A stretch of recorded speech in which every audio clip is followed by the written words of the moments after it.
தோழர்களே, எனக்கு முன்னால் பேசிய தோழர் பாலனுடைய தியாகத்தை பற்றியும் அவருடைய வாழ்க்கையை பற்றியும் உங்கள் மத்தியிலே நிறைய கூறினார்கள். குறிப்பாக தோழர் தமிழ்வாணன் அவர்கள் இந்த உழைக்கும் மக்களுக்காக போராடிய தோழர் பாலனின் தியாகத்திற்கும் ஆளும் வர்க்கத்திற்காக முதலாளிகளுக்காக உயிர் நீத்திருக்கக்கூடிய நபர்களுக்கும் உள்ள அடிப்படை வித்தியாசத்தை பற்றியெல்லாம் கூறினார்கள்.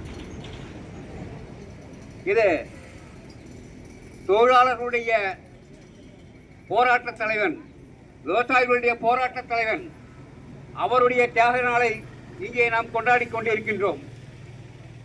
இங்கே எனக்கு முன்னால் வீடியோ எடுத்துக் கொண்டிருக்கக்கூடிய தோழர்கள் வெயிலிலே பிடித்துக் கொண்டிருக்கிறார்கள். 5 நிமிடத்துக்கு மேலே போனால் அந்த செல்போனே ஆஃப் ஆகிடும்.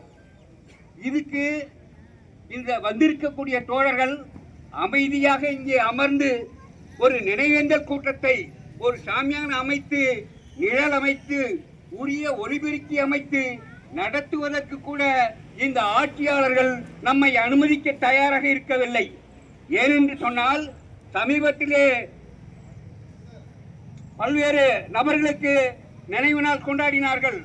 முத்துராமலிங்க தேவருக்கு நினைவு நாள் கொண்டாடினார்கள். அதே போல இமானுவேல் சேகரனுக்கு நினைவு நாள் கொண்டாடினார்கள். அதுபோல நாட்டிலே ஊழல் செய்வதற்கும் நாட்டை கொள்ளையடித்தவர்களுக்கும் இன்னும் பல பொறுக்கிகளுக்கும் கூட இந்த நாட்டிலே நினைவேந்தல் கூட்டம் நடத்தப்படுகிறது. அத்தகைய கூட்டங்கள் எல்லாம் இப்படித்தான் நடத்தப்படுகிறதா? ஏன் இத்தகைய அவலநிலை? ஏனென்று சொன்னால் தொழிலாளர்களுக்காக நிற்கக்கூடிய தோழர்களுக்கும் விவசாயிகளுக்காக நிற்கக்கூடிய தோழர்களுக்கும் இந்த ஆட்சியாளர்கள் அவமதிக்கிறார்கள், அலட்சியப்படுத்துகிறார்கள் என்பதுதான் உண்மையான காரணம்.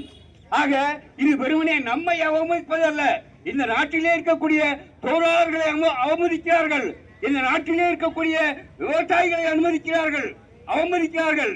ஆக இந்த ஆட்சியாளர்களுடைய அணுகுமுறை என்பது உழைக்கும் மக்கள் மீது எப்படிப்பட்ட அணுகுமுறையை கொண்டிருக்கிறார்கள் என்பதற்கு தெளிவான உதாரணம் தான் இந்த நினைவேந்தல் கூட்டம். ஆக இந்த இத்தகைய சூழலிலே நமக்கு மட்டுமல்ல, இன்றைக்கு நடந்து கொண்டிருக்கக்கூடிய ஆட்சியானது சுரண்டல் கூட்டத்துடைய எதிர்கட்சியாக இருக்கக்கூடிய கட்சிகளை கூட அனுமதிக்க தயாராக இல்லை.